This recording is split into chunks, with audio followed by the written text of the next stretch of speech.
You will hear a woman phoning the local council about an abandoned vehicle. First, you have some time to look at questions 1 to 6 on page 128.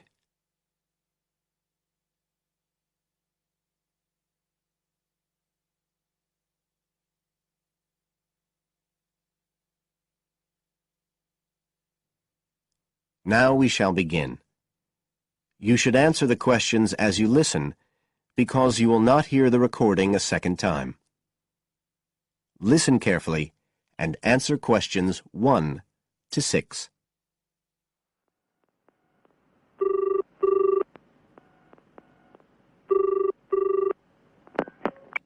Environmental Health Department, Paul speaking. Oh, hello. I wanted to report a vehicle that's been left parked near where I live. I think it's been abandoned. I wondered if the council could arrange to get it towed away. Have I got through to the right department? Yes, you have. If I could just take a few details. Your name, please? Mrs. Shepherd. Thank you. It's not my vehicle, though. I just thought someone ought to report it. No, that's fine. What I need to do is take some details first, then we can decide what to do about the problem. Oh, I see. So the next thing I need to know is your address. Right, it's 41 Lower Green Street. Yes? Barrowdale. And the postcode's WH4 5JP. Fine. And if I could just ask for a telephone number? It's 01778 552387. I'm out quite a lot, but you can just leave a message on the answer phone if you need to. Or I could give you my mobile number. That's all right, don't worry. Now, could you tell me a little more about this vehicle? You say it's been abandoned. Well, it certainly looks like it. Can you give me an idea of where it is? Yes, it's near the main road that goes through Barrowdale. Is that the A69? Yes, that's right.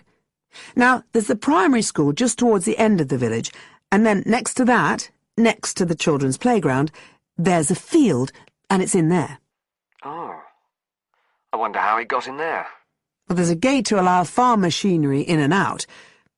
I thought something ought to be done about it. The children from the school might start playing in the vehicle and lock themselves in or something. Yes, you were quite right to report it. And what type of vehicle are we talking about here? It's a van, actually. You know, the sort with just a couple of little windows at the back. Right. You don't happen to know the make and model, do you? Oh, yes. I went and had a look and got all the details. I thought you might need them. I'm surprised the school hasn't contacted you about it. Anyway, I wrote the details down. Right. It's a Katala, and the model's a Flyer 2000. Is that Flyer? That's right. Very good. And the colour? Well, it's not all that easy to see because it's absolutely filthy. And actually, it looks as if it's had a paint job at some stage. It's blue, but you can just see white underneath where it's been scratched. Right. Well, I'll just make a note of the present colour, and if you could just tell me the vehicle number. Did you make a note of that? Oh, yes. It's S322GEC. Okay. Before you hear the rest of the conversation, you have some time to look at questions 7 to 10 on page 128.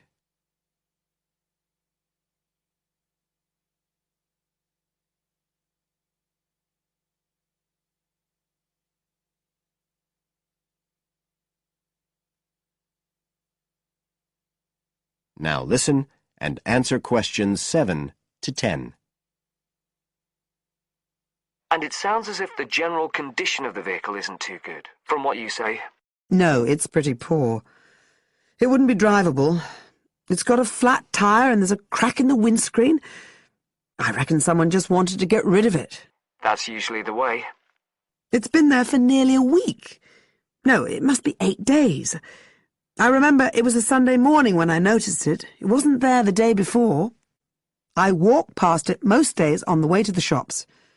I'd have thought the school would have reported it. Does the field actually belong to the school? No, it's part of Hill Farm Estate. Right. I'll just make a note of that. And I don't suppose you have any information about who might own the vehicle? No, I've no idea. So what will you do now? Well, we'll come and have a look and see if we can trace the owner. And if we can't, the vehicle will be removed as rapidly as the law permits. It could be anything up to 20 days. One thing I should say, I'm quite sure this doesn't belong to anyone round here. I'd definitely recognize it if it was from someone who lived here. So you don't think it was anyone local? Right. I'd say at a guess we're looking at a stolen vehicle here. I did wonder if it might have been. You hear such a lot about car thieves nowadays. Well, we certainly will be looking into that possibility. Anyway, thank you for contacting us, Mrs. Shefford, and we'll keep you informed of what happens. Right. Thank you very much. Goodbye. Goodbye. That is the end of Section 1. You now have half a minute to check your answers.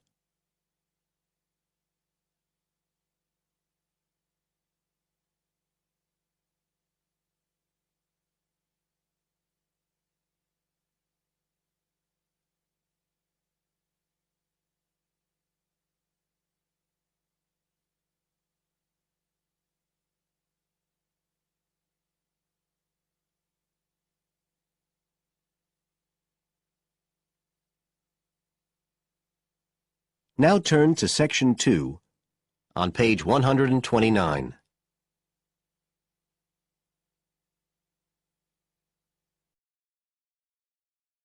Section 2. You will hear a tour guide talking to a group of tourists who are visiting a historic town on the east coast of the USA. First, you have some time to look at questions 11 to 17 on page 129.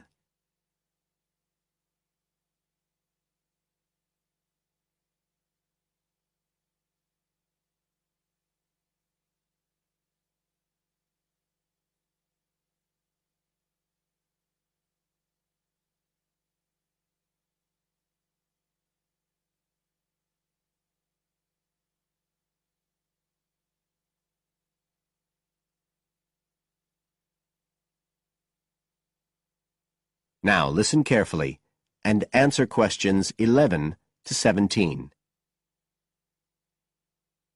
Right. So here we are in Fairhaven, and we have a couple of hours to spend in this historic center before we carry on to our motel.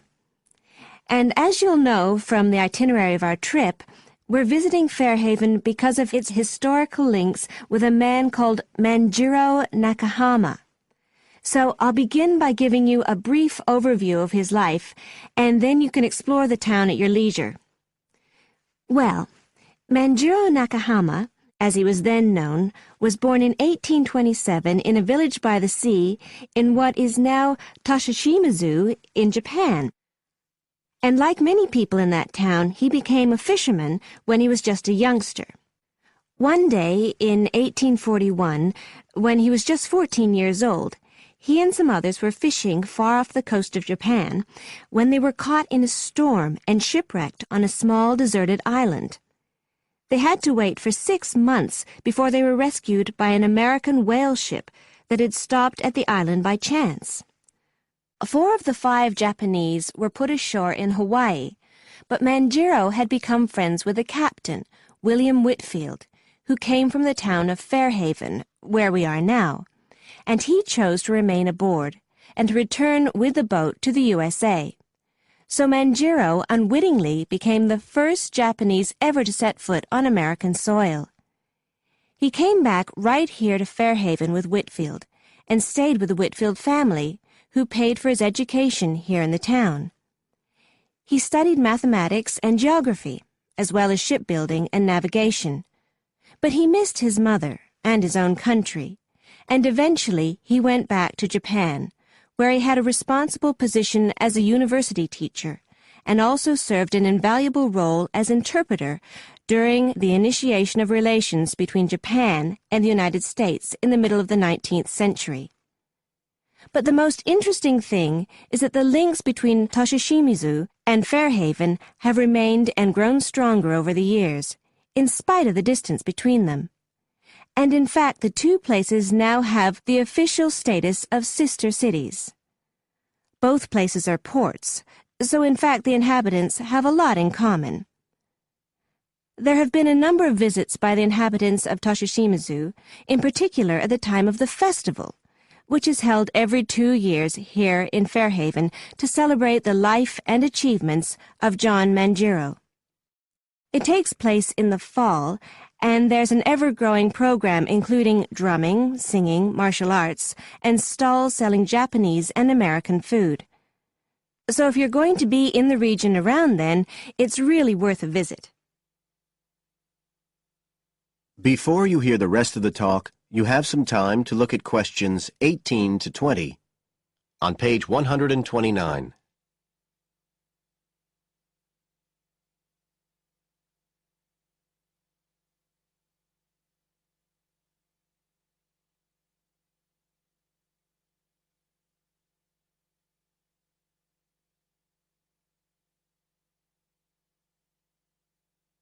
Now listen and answer questions 18 to 20. Now, many of the buildings that Manjiro Nakahama knew in Fairhaven are still standing today. And so if you'd just like to hand round some copies of this map, I'll suggest the best route to follow to see them. Okay, so if you look at the bottom of the map, you can see the Millicent Library, and that's where we are now. Now, to follow the John Manjiro Trail, you go out of here along Center Street and then head up Main Street until you get to Pilgrim Avenue. Go down there and turn right at the end. Go straight on, and just on the corner with Oxford Street, you'll see a 2-story house. This is the Whitfield family house, and this is where Manjiro first stayed when he came to Fairhaven. It's still a private residence, so please respect the owner's privacy. Okay, now if you carry on along Oxford Street, then turn left at the end, you'll come to North Street, and about halfway down there is what's known as Old Oxford School. This was the very same school that Manjiro attended when he lived here. It was considered to be the best school in town because of the quality of the building. Unusually, it was built of stone, and the quality of the teaching. Nowadays, it's usually closed, except on special occasions. Go on to the end of North Street and turn the corner onto Adams Street. If you follow the road down back towards the library, you go round a couple of sharp bends, and on the second of these, you can see the School of Navigation, which Manjiro also attended. And if you follow the road on, you'll soon find yourself back here at the library. And I'd suggest you spend some time looking round that too, if you have any time left. Right. Now, does anyone have any questions? That is the end of section 2. You now have half a minute to check your answers.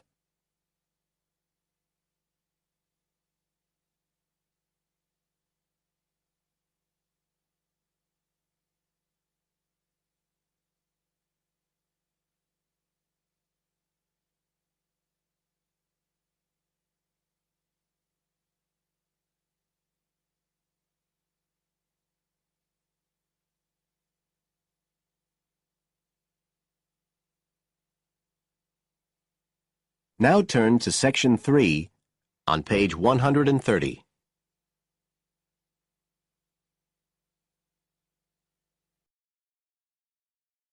Section 3. You will hear part of an interview between Dr. Hilsden, a member of staff on a fashion design course, and a student, Julia, who is applying to do the course.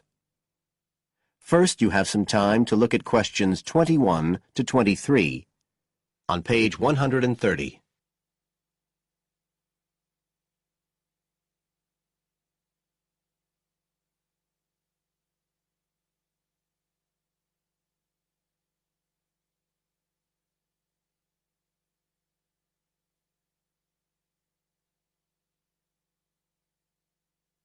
Now listen carefully and answer questions 21 to 23.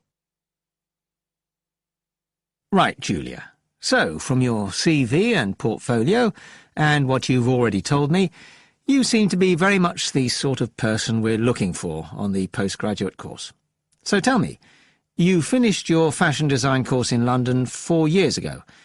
Did you think of carrying straight on and doing a higher degree at the time? Yes, but there were financial pressures.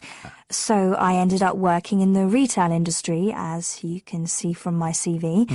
And actually, it was a very useful experience. In what way? Well, I was lucky to get the job with Fashion Now. They're a big store. And one of my priorities was to get as much experience as possible in different areas. So that was good because I had the chance to work in lots of different departments. And having direct contact with the customers meant I was able to see how they reacted to innovation, to new fashion ideas.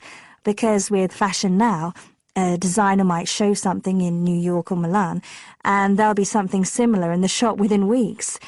So that was probably the most useful thing for me. Right. And so what's made you decide to do a postgraduate course now? Well, while I enjoyed working at Fashion Now, and I learned a lot there, I felt, well, the way forward would have been to develop my managerial skills, rather than my skills in fashion design, and I'm not sure that's what I want to do. Yes. When I was doing my degree in London, I'd been interested in women's wear, but I know that there's been a lot of work done in areas like new fabric construction, and though I'm not intending to go too deeply into the technology, I'd be very interested in looking at how new fabrics could be used in children's wear, so I'd like the chance to pursue that line. Yes, good. And are you at all concerned about what it's going to be like coming back into an academic context after being away from it for several years? No, I'm looking forward to it. But I'm basically more interested in the application than the theory, or at least that's what I've found so far. And I'm hoping the course will give me the contacts and skills I need eventually to set up my own enterprise. I'm particularly interested by the overseas links that the department has. Yes, many of our students look overseas or to international companies for sponsorship of their projects. You now have some time to look at questions 24 to 30 on pages 130 and 131.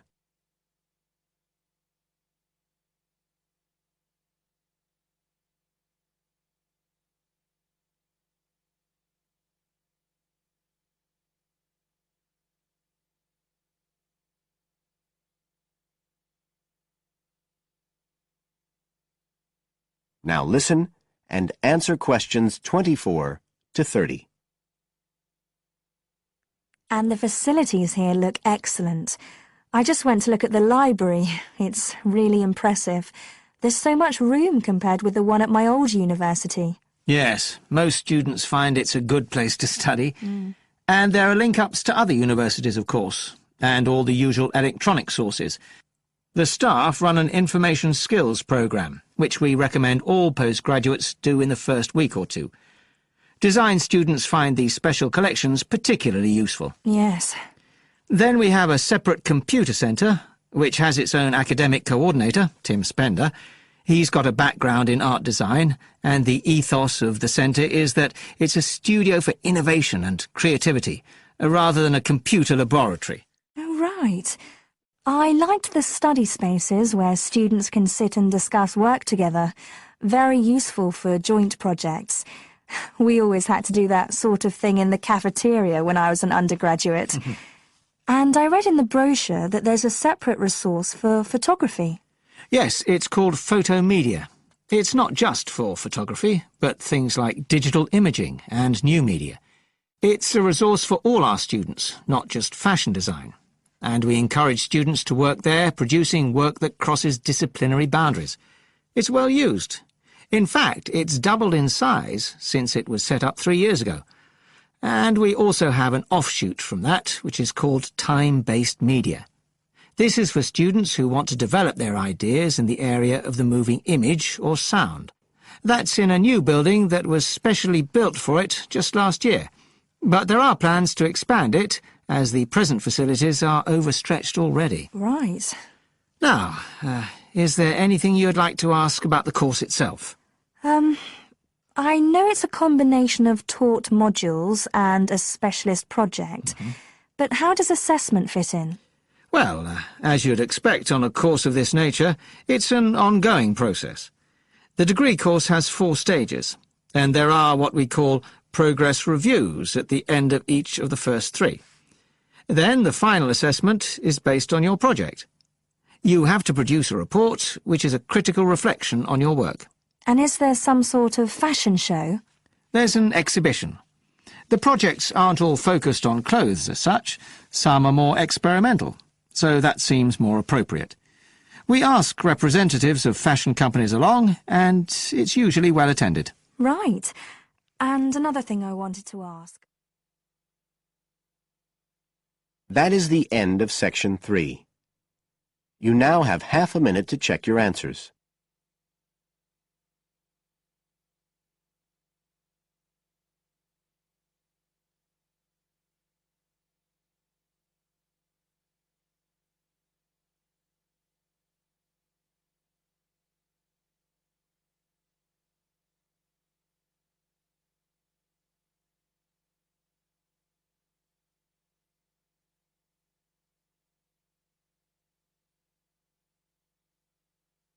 Now turn to Section 4, on page 131.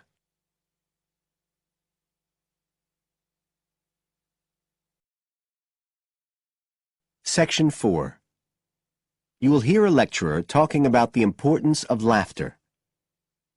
First, you have some time to look at questions 31 to 40, on page 131.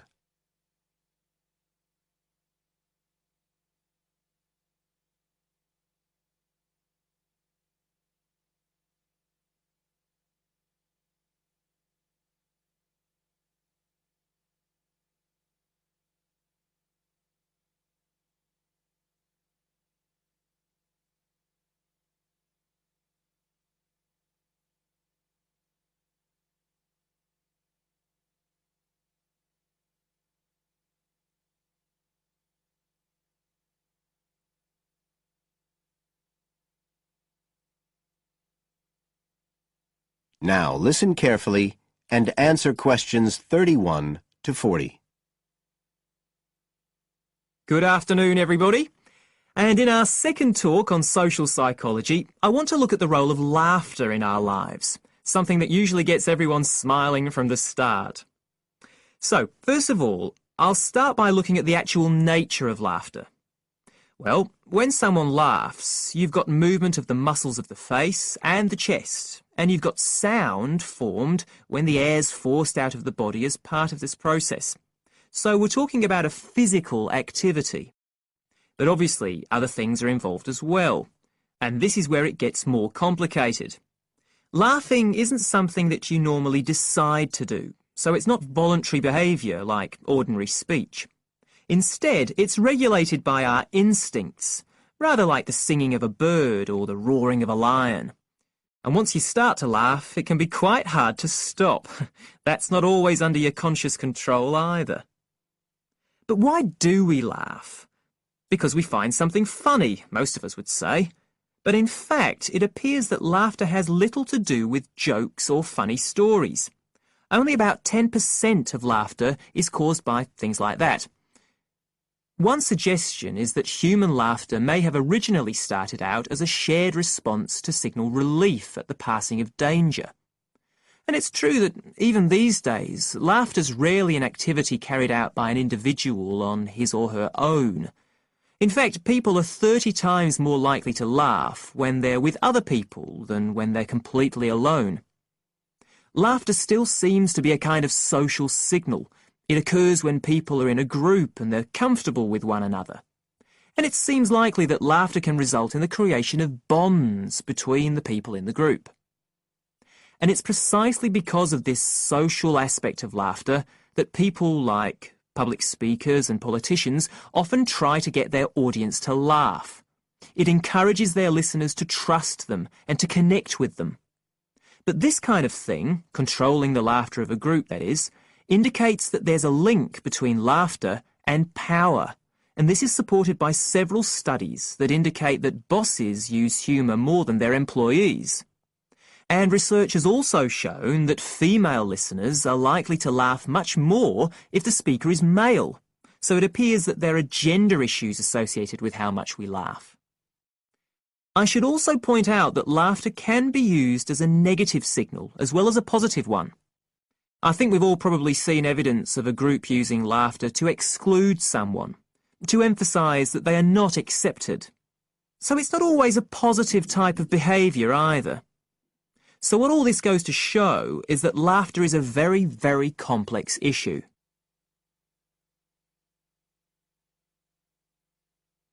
It does appear, however, that laughter has definite benefits.